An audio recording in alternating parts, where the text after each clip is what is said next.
Então, nesse vídeo eu vou mostrar como é que eu vou ganhar R$ 250 mil nos próximos 8 meses com imóveis, né? Trabalhando nesse mercado, na verdade vendendo uma casa. E esse vídeo é uma continuação direta desse daqui, que eu vou deixar no card, que é o vídeo que eu começo a introduzir o negócio, né? Eu mostro o terreno, inclusive, eu vou lá, eu falo um pouco de por que a gente tomou a decisão de fazer dessa forma. E nesse vídeo aqui eu vou me aprofundar um pouco mais, tá?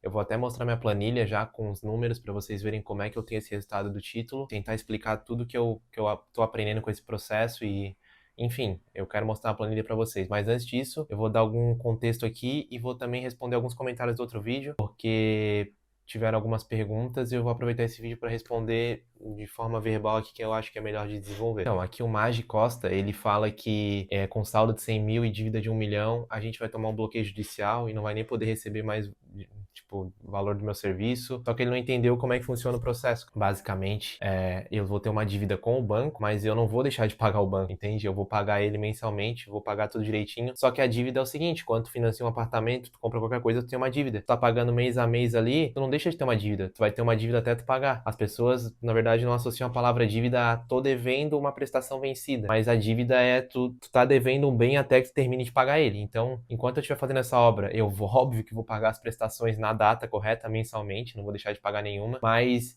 eu vou, e por isso mesmo meu nome não vai ficar sujo ou algo do tipo, e como ele diz, eu vou tomar um bloqueio judicial, claramente alguém que realmente não entendeu o conceito do vídeo ou do negócio, então já vou esclarecer isso, né, não é um negócio perigoso ou algo do tipo, é feito junto a um banco, tem uma cláusula, tem toda a questão de um banco por trás te protegendo, toda uma documentação, não faz sentido isso que ele falou, de certa forma. Outro comentário que foi feito foi esse do Samuel, vou colocar aqui, ele fala risco enorme, juros e tempo contra você. Bom, risco é bem relativo, eu acho que é um dos negócios mais seguros que tem, porque teoricamente se eu não vender a casa, ela fica pra mim. Por exemplo, eu posso ir lá morar numa casa desse padrão, não é como se eu, tipo assim, não é como se eu investisse no mercado da bolsa de valores e caísse pela metade e eu não tenho um ativo ali, eu não tenho um bem palpável, eu tenho uma casa ainda, se eu não conseguir vender ela, ela é um bem físico, ela tá lá. Realmente, o tempo tá contra nós, isso é uma operação que o tempo ele joga contra, eu vou mostrar isso na planilha. Quanto mais tempo a gente demorar para vender a casa, mais vai sangrar a nossa margem de lucro, vai ser perdido lucro, porque você está pagando juros de prestação, mas faz parte do negócio. Todo negócio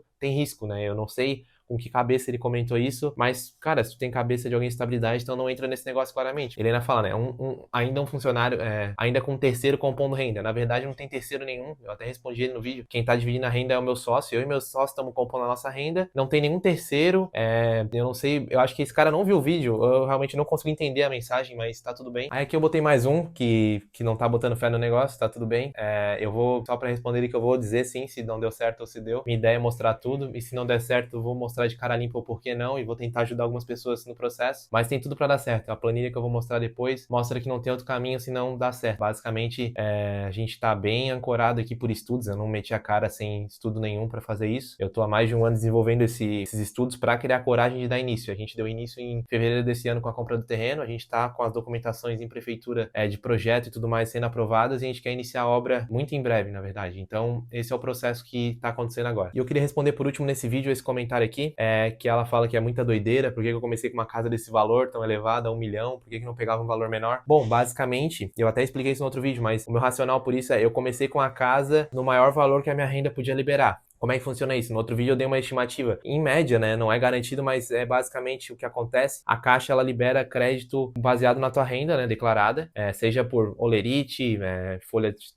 trabalho, de salário, ou Prolabore, que tu declara, ou enfim, esse tipo de coisa. E a Caixa, ela libera R$ 250 mil a cada 10 mil comprovados de renda. Então, eu liberei em torno de 750 mil, então eu comprovei 30 mil de renda junto com o meu sócio. Então, basicamente, esse é o grande desafio do negócio, é tu ter uma renda alta para poder pegar crédito. É a única barreira que eu diria. É para todo mundo o negócio? Bem, tu tem que ter uma certa renda, ou se tu não tiver, tu tem que encontrar alguém que tenha para compor contigo. Tu pode chamar quantas pessoas tu quiser para compor renda, vocês podem assinar um contrato por fora, né, para dividir percentuais, mas para a Caixa, tu coloca a lista de pessoas lá, manda os documentos que eles pedem, enfim, esses documentos, imposto de renda ou extrato bancário, ou eles pedem uma série de documentos, né, junto para comprovar. Não é como se tu fosse lá e falasse, né? É um processo muito, na verdade, muito criterioso, e eles selecionam bem os clientes que eles vão liberar o financiamento. E aí ela me pergunta, por que eu comecei com uma casa, né, tão alta, por que essa doideira? Bom, porque primeiro eu tenho confiança no meu estudo, a gente está estudando, eu e meu sócio, isso já, né, como eu falei, há mais de um ano,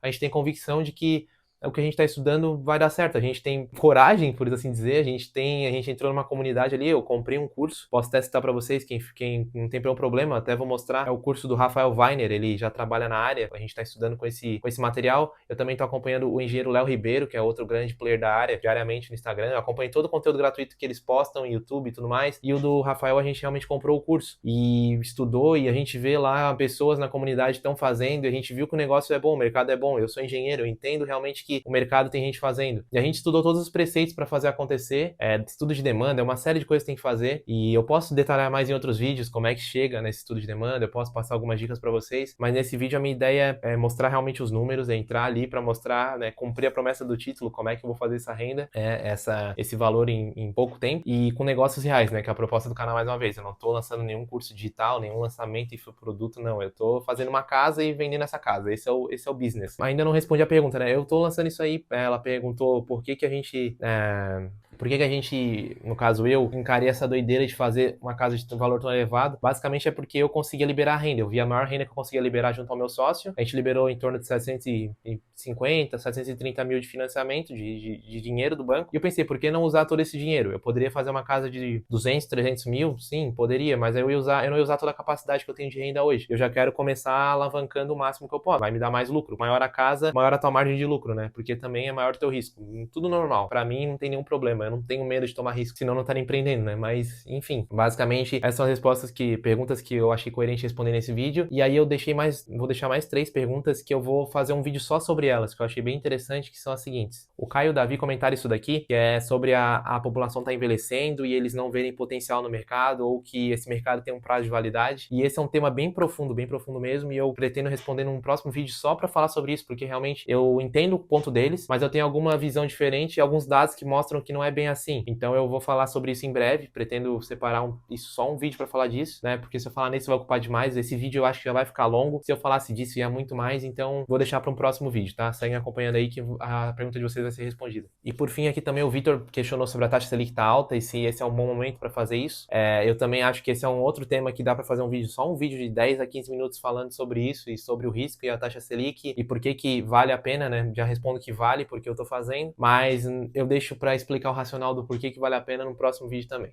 Então, basicamente, só antes de entrar na planilha do negócio, algumas ideias do porquê esse negócio eu pensei nele. Eu hoje, né, antes de iniciar essa casa, essa construção, eu sou um empreendedor, mas não sou um empresário, porque eu ainda venho na minha hora, eu presto serviço para os outros, né? Eu sou um prestador de serviço, eu faço projetos para outras pessoas, Então, teoricamente, eu estou vendendo a minha hora para outra pessoa o meu serviço. Por mais que seja uma hora, um serviço, de certa forma, com valor elevado, né, pelo capital intelectual, pela formação, tudo, a forma como a gente precifica o serviço, eu ainda estou vendendo a minha hora para alguém. Então, eu ainda não estou totalmente livre, né? Eu não estou lançando um produto ou fazendo algo, por exemplo, um empresário para mim é alguém que tem pessoas sobre o guarda-chuva dele que trabalham para ele e precisam dele, dependem dele. Como meu escritório eu não tenho ninguém nesse sentido e eu ainda não escalo ou terceirizo, eu faço tudo, eu ainda sou uma presa, né? Eu não sou um empresário ali. Ali eu me sinto mais um empreendedor de um negócio, né? E não tem nenhum problema quanto a isso. Eu já expliquei no outro vídeo por que eu faço isso, eu prefiro dessa forma, mas agora é realmente o passo para eu escalar, né? E realmente poder virar um empresário, de fato. Nesse negócio eu consigo, né? Essa segunda empresa que eu tenho, essa empreitada, eu posso construir mais de uma casa ao mesmo tempo, empregar equipe de obra, de construção, pessoas acompanhando para mim. Então, de certa forma, eu começo a montar um guarda-chuva sobre mim que vai, né? As coisas vão funcionar sem depender de mim. A obra vai estar lá acontecendo, alguém vai estar levantando uma laje lá, sem eu precisar estar lá. Isso realmente para mim é o conceito de ser empresário. As coisas acontecem sem ser tu botando o braço no operacional. E eu quero realmente que meus negócios cada vez mais tomem essa cara de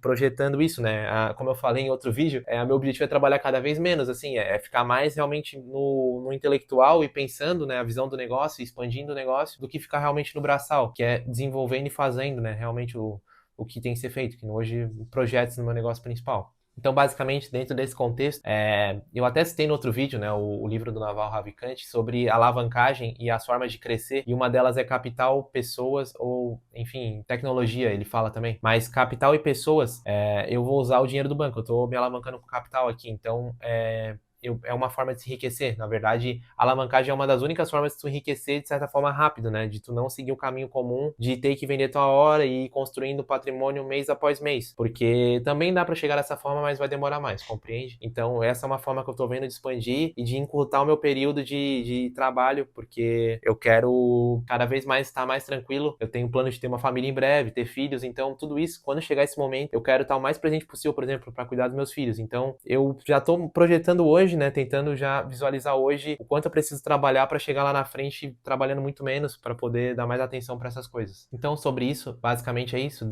Quebrei expliquei algumas situações, enfim, respondi os comentários ali, quebrei algumas dúvidas e objeções também do pessoal. E eu vou entrar, vamos para a planilha agora, vou mostrar números, vamos entrar na parte técnica do negócio, beleza? Vamos lá. Então vamos lá, tô com a planilha aqui, toda a situação do que é o cálculo. Basicamente, né, o valor financiado hoje pela Caixa é 70% de 1,50 milhão, que é o valor declarado. Então, aqui a primeira linha é o valor que eles vão liberar. Aqui é o meu custo de construção calculado já, né, baseado no que eu conversei aqui da região, já falei com quem constrói, já montei esse valor, tá? Cheguei nesse custo aproximado, né? A gente faz estimativa de material, o material muda sempre. Na verdade, tende a crescer o preço dos materiais, mas aí a gente chama de estimativa, dá para botar um pouco a mais, mas eu já deixei uma margem aqui de erro. Basicamente o valor do terreno, que eu falei com vocês no outro vídeo, a gente conseguiu uma boa promoção, né? Um valor descontado. A metragem da casa, o cubo projetado conversando aqui pela região, tá? Aqui tem uma aba de despesas pré-obra, tá? Deixa eu até mostrar o que é interessante mostrar. Vamos lá, parte por parte, né? Despesas pré-obra, tá aqui do lado, já vou mostrar. Basicamente é o que tu gasta antes da obra iniciar. Isso aqui é a exposição de caixa, né? Antes mesmo do financiamento liberar o crédito. Então isso vai vir do meu caixa, não tem o que fazer. Essa despesa pré-obra, basicamente, elas vêm daqui, ó. Então, ó, gasto antes da obra. Tem um gasto aqui de imposto do terreno, é 2% do valor do terreno, o ITBI, né? Imposto de transmissão de bens e imóveis. Render, que seria uma renderização para tentar vender ela antes da obra, então fazer aquelas renderizações bonitas da casa. Os custos de projeto, arquitetônico, estrutural, elétrico e hidro, né? Isso já foi feito, né? Então esse custo já foi desembolsado. Topógrafo, no caso a gente não usou topógrafo ali, mas isso aqui já estava estimado, vou deixar aqui. Ele passa vários materiais, entre eles essa planilha que eu adaptei para minha realidade. Já está um pouco diferente da que ele passa, né? Eu já mexi em algumas coisas aqui e eu vou mostrando também. Mas aí aqui basicamente ainda tem a parte de, né? Não é só pegar o financiamento, no momento que tu pega o financiamento, a Caixa te cobra um valor para assinar. Então tem assinatura, seguro, que eles vão vender um produto conjunto, tem que pegar, e o registro de contrato. Isso aqui já dá ó, 14 mil mais ou menos estimado, né? Isso aqui é estimado, pode mudar, na verdade. Eu acho que vai mudar no meu caso. Vamos ver. Tô deixando aqui a estimativa do que eu tenho baseado no curso dele. Condomínio IPTU aqui é basicamente 4 meses anteriores à obra, né? Que é o tempo médio para tu acertar os projetos e toda essa questão de finalizar a documentação de terreno, compra de terreno, antes de iniciar a obra. Então aqui, esse é o valor que tá aqui. Placa de obra, vai colocar lá. Tu aí coloca todos os custos, né? Não passa nada. Até placa de obra tá aqui. Aprovação e licenciamento do projeto na prefeitura. Basicamente as taxas que tu vai pagar para aprovar, mais alvará e licenciamento. Isso aqui é a etapa que eu estou agora, então ainda não paguei esses valores, eles estão para chegar e eu vou aguardar. Eu não sei se esse valor é tão alto, tá? Ele me passou isso baseado na casa dele, talvez seja até menos pro meu caso. Aí que tem despesas ao longo da obra, já vou mostrar todas as colunas aqui desse lado para vocês entenderem depois quando eu voltar lá. É, o condomínio, né? Considerando que a minha obra fosse durar 8 meses, já está 8 vezes o valor do condomínio, tá? Mensal. O INSS também já foi calculado em outra planilha, mas isso aqui basicamente é o que eu vou pagar de imposto pela mão de obra, tá? O INSS em cima da prestação de serviço do pessoal da mão de obra. Tem que ser pago também. Vistorias da Caixa, tem duas vistorias a princípio, cada vistoria está R$ 750, então totaliza esse valor. O habite da casa, né? Isso é mais pro final. Isso aqui eu acho que ele coloca aqui porque considerando que eu vendo a casa na obra, né? Tem que tirar o habite. Tem a averbação em cartório, tudo passa pro cartório e tem. Então, esse custo aqui, cartório é um custo bem elevado, na verdade. Aqui, juros de obra. Essa parte eu vou mostrar com mais detalhes agora, que é a parte que fica interessante. Eu pego nessa planilha aqui, ó, dessa aba, juros de obra. O que que tem aqui, basicamente? Atualizei o valor do financiamento. Esse valor aqui Valor liberado, ó. Primeira parcela a gente tem direito a adiantar duas, tá? Isso aí é um conceito. Supondo que eu vá adiantar duas parcelas, eu consigo liberar, né? Duas parcelas adiantadas mais o valor do terreno para quitar, né? Eu libero esse valor. O que é importante tu entender aqui, os juros são cobrados em cima do valor liberado, tá? Então, percebe que eu não pago, né, aqui no início, ó, se pegar ela puxa daqui desses 300 mil, eu não pago é, o juros está calculado basicamente com o que eu contratei, tá? 11,80, né? Não tem como fugir muito disso. Acho que está 12% agora. Está um pouco abaixo da Selic. Tem um teto da Caixa, inclusive, se a taxa está na 15 agora, se tu pegar um financiamento e for lá chamar na Caixa agora, tu não vai pagar 15, tu vai pagar 12. Se for Minha Casa Minha Vida, tu paga até menos, tu vai pagar uns 10, 8. Não sei como é que anda essa questão do Minha Casa Minha Vida, mas basicamente aqui essa planilha você faz a conversão dos juros mensal, e aí o mensal é o que ele aplica. Enfim, o que é importante entender aqui é que esse valor acumulado, percebe que os juros eu estou pagando em cima do valor que eu peguei e não do valor total. Então eu não entro na obra pagando juros em cima de 1 milhão ali, ou dos 700 mil, que é o valor que eu estou financiando, né? Que eu estou pegando com eles de fato. Eu estou pagando juros em cima do que eu pego realmente, ó. E ele acumula, né? Do acumulado. Então na segunda etapa da obra, que eu dei a medição, em torno de um mês cada etapa, né? Mas algumas mais rápidas, enfim. Ó, a segunda etapa libera. Aqui eu botei mais ou menos igual também, não. Na verdade, na prática não vai ser assim, mas isso aqui é uma simplificação, compreende? Então, aqui é, eu faço também, ó, só um acumulado para vocês perceberem que ela puxa e, ó, percebe que o juros de obra vai subindo gradualmente, mas ele não chega no valor da prestação em nenhum momento durante a obra. Então, enquanto eu estiver durante a obra, eu não pago o valor da prestação. Minha prestação vai estar entre 8 e 9 mil. Quando a obra ficar concluída, ela começa a ser cobrada, na prestação do financiamento efetiva. E então, você percebe que ao longo de toda a obra eu não chego nem a pagar esse valor. E se tu pegar aqui no canto, ó, total 50 mil. Se tu pegar aqui o valor, né, o valor, ele faz uma conta para ver, ó, ver a baseada no financiamento pelo total, quanto que eu paguei de juros, eu paguei 6,90, 7% de juros. Esse é o juros efetivo que eu pago durante a obra. Não tem nada de 15, muito menos 12. Então, essa é uma grande vantagem de construir também com financiamento do banco, porque o juros que tu paga durante a obra, conhecido como juros de obra, ele não é o valor final ali da prestação e ele não é cobrado em cima do valor total do teu financiamento. Ele é liberado conforme tu pega as parcelas. Então, dito isso, aqui são as despesas ao longo da obra, né? Juros de obra tá ali incluso. Aí dá o total aqui, ó. Isso aqui vai lá, vai alimentado ali na esquerda, eu já vou mostrar. Isso aqui é pós-obra, se eu não vender a casa, né, durante a obra, né, que seria um melhor cenário, eu vou ficar depois da obra estar pronta, com a casa parada lá sem venda, eu tenho que pagar condomínio mensalmente. Lá no condomínio tem uma taxa de condomínio de 519, tá aqui, R$ 519 todos os meses que eu pago, e aí totaliza isso aqui, mais a prestação. Isso aqui é uma aproximação também, eu peguei ali no que a Caixa liberou, mas ainda não, como a gente não assinou ainda efetivamente, tá, o financiamento, por conta da gente estar aguardando a aprovação do projeto na prefeitura, o valor ainda não é oficial, mas basicamente é isso, tá? Isso já foi o que foi liberado de crédito pra gente, entendeu? E aí, nossas prestações, por isso que abate tanto, ó. Se eu ficar um ano sem vender a casa, eu vou pagar 100 mil de juros. É basicamente isso. Esse é o perigo do negócio. Se tu fica Quanto mais tempo tu fica sem vender, mais tu paga de juros. Ó, aqui eu fiz um cenário também para 6 meses, ó. Se eu ficar 6 meses até vender a casa, eu vou pagar 52 mil de prestação, né, de juros, né, prestação do financiamento, e o valor do condomínio vai cair pela metade, né? Essa prestação ela vai caindo com o tempo, né? Ela é abatida da tabela saque, mas ela muda pouco no início, tá? Ela vai ser mais abatida, para a gente ver o efeito dela caindo, levaria muito tempo. Então, seguimos aqui, ó. Agora a parte interessante está aqui, vamos lá.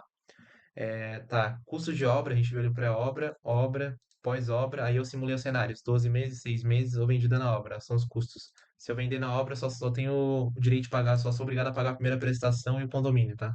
A Caixa te obriga a pagar uma prestação, por mais que tu venda na obra, tu vai ter que pagar a primeira prestação assim que a casa ficar pronta. Ou, né, com antecedência, tu tem que pagar e aí tu libera a casa. Basicamente, isso me dá um total de custo de construção de 600 mil, tá? Isso aqui sem contar terreno, então com o terreno dá 800 mil, basicamente, para fazer essa casa, né? Seria o valor exato. Só que aí vai entrar outros custos que vão vir aqui abaixo, né? A imobiliária, depois eu falo dessa parte amarela, mas vamos lá. A imobiliária aqui em azul. A imobiliária vai cobrar 6% do valor da casa, tá? Em teoria. Isso é um valor de mercado médio. Toda imobiliária praticamente pratica isso.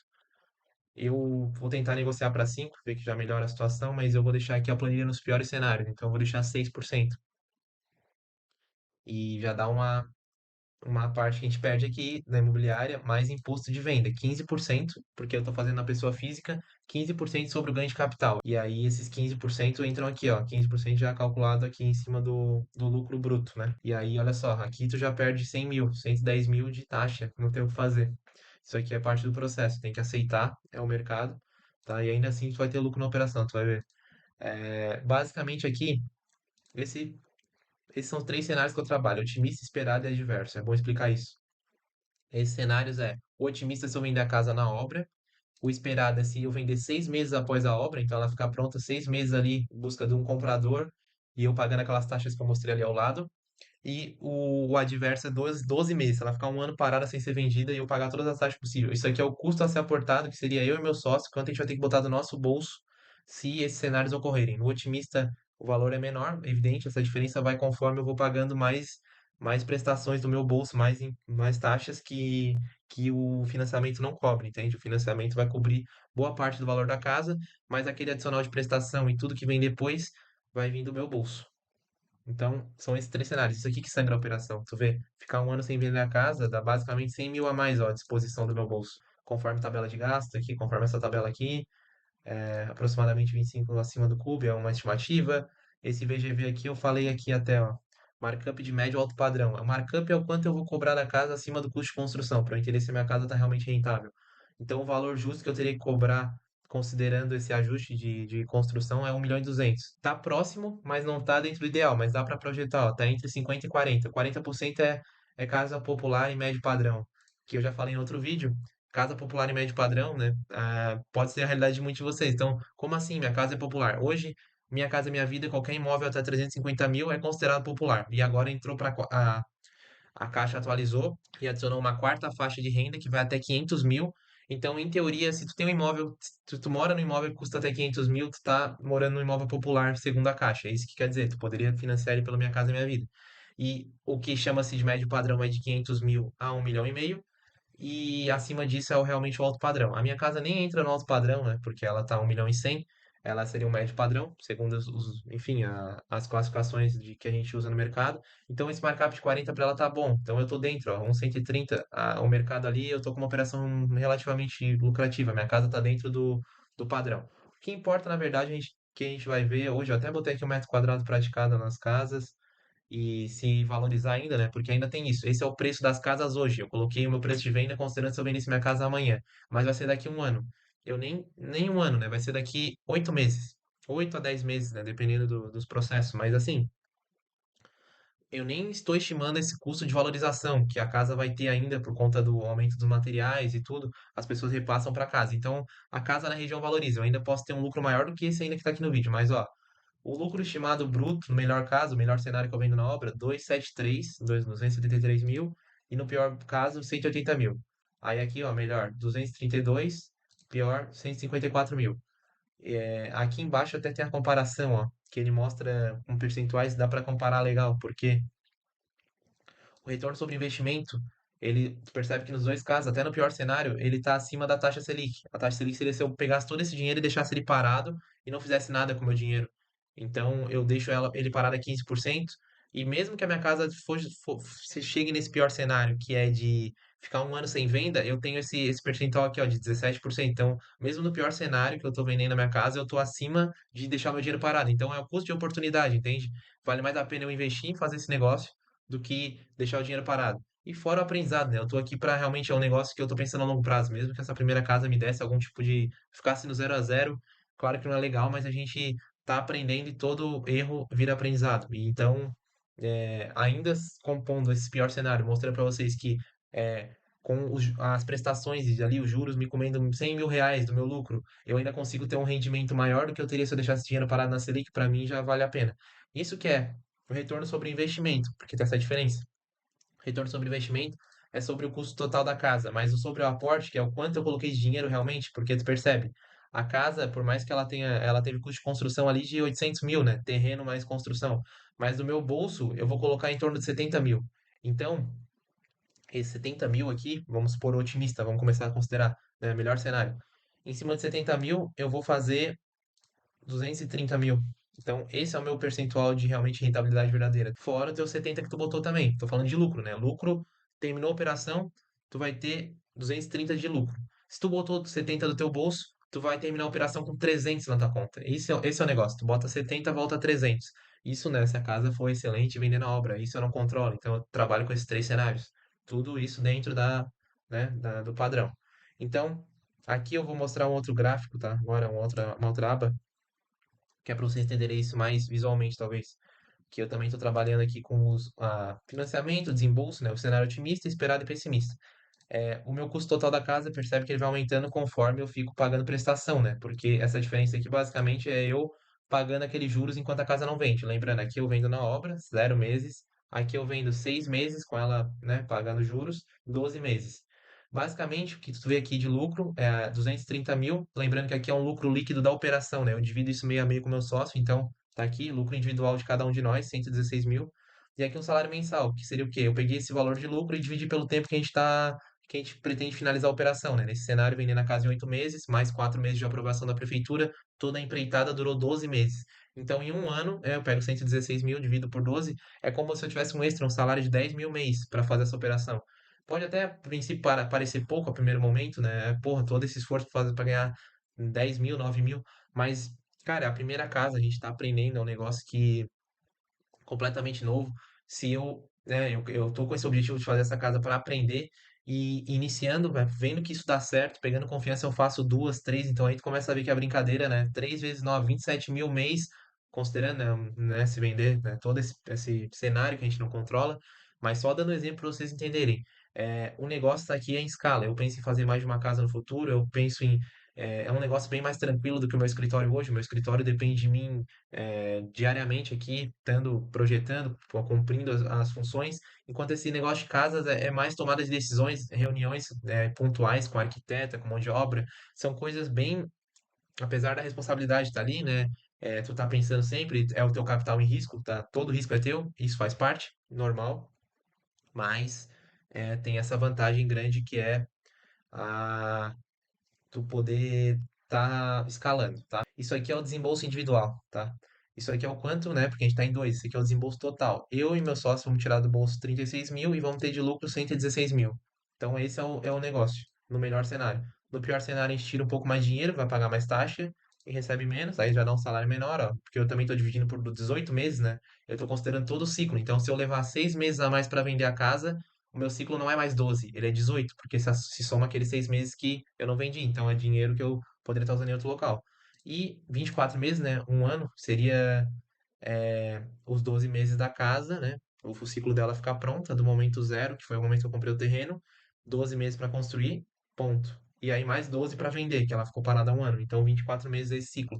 Aí eu divido o valor por 24 só para ver o salário mensal. Nesse cenário que parece absurdo, eu vou ficar um ano com o dinheiro parado, lá no final eu vou ter um lucro que, se convertir em salário, seria 3 mil a mais da minha renda. Porra, é quase renda passiva, sabe? Por mais que tu fica ali. Eu vou descobrir isso, mas assim, se vai. Caraca, agora que eu vi que a webcam tá na frente aqui do. Tava aqui, eu tava falando desses números aqui, ó. Tá, mas esse cenário aqui, basicamente. Lucro individual, tu vê que o desembolso aumenta, tá pagando juros, e o lucro, o salário mensal vira 3 mil mês em 24 meses. Mas assim, cara, não vejo nenhuma desvantagem aqui, realmente. Até para de ponto de vista de margem, ó, margem de negócio, tá? 20%, 16%, 13%. Se tu abrir qualquer negócio hoje, no físico é difícil tu conseguir margens muito maiores. Isso que eu estou considerando várias variáveis aí negativas, pessimistas, né? Naquela primeira planilha ali, eu coloquei 6% de taxa de imobiliária. Eu estou estimando para cima aqui boa parte dos materiais. Eu também estimei aqui na parte do contrato vários valores que eu acho que a gente vai pagar abaixo, tá? Tudo isso vai reduzir. Talvez o lucro aumente ainda mais. Nesse momento, para finalizar aqui, eu me sinto pronto. Eu vejo que é o momento de fazer isso. É um negócio altamente rentável, tem o seu risco, né? Tem aquela limitação da renda que eu falei no início, que tu tem que ter uma renda alta para poder pegar crédito do banco. Mas no futuro, fazendo duas, três casas, isso aqui vai virar algo grandioso. E vocês vão fazer parte disso, vocês vão ver esse crescimento, vocês vão ver essa construção. Nós vamos junto construir isso aí. Eu vou mostrar bastidor, dia a dia de obra, problemas, tudo que aparecer. Vou estar compartilhando aqui com vocês. Então, deixa o like aí se esse vídeo te ajudou, se ele trouxe algum conteúdo informativo, se te ensinou algo. Se tiver alguma dúvida, deixa aí no comentário. Também, se quiser falar qualquer coisa a respeito, se estiver fazendo algo já no gênero, compartilha aí. Então é isso, cara. Deixa aí toda a tua ajuda que tu puder para ajudar o canal a chegar, essa mensagem chegar mais longe. Eu acho que esse é um vídeo que chegasse mais pessoas seria interessante, é um vídeo de valor aí. Talvez não vai atrair muitos, né? Tem número, tem planilha, é um conteúdo mais denso, mas é aquela coisa que eu falo da comunidade, vai chegar nas pessoas certas, as pessoas têm interesse nisso, em crescimento, em negócios novos, novas possibilidades. O nicho aí é enorme. Então, basicamente é isso, né? Tamo junto. Deixa o teu like, se inscreve aí se não é inscrito e vamos pro próximo.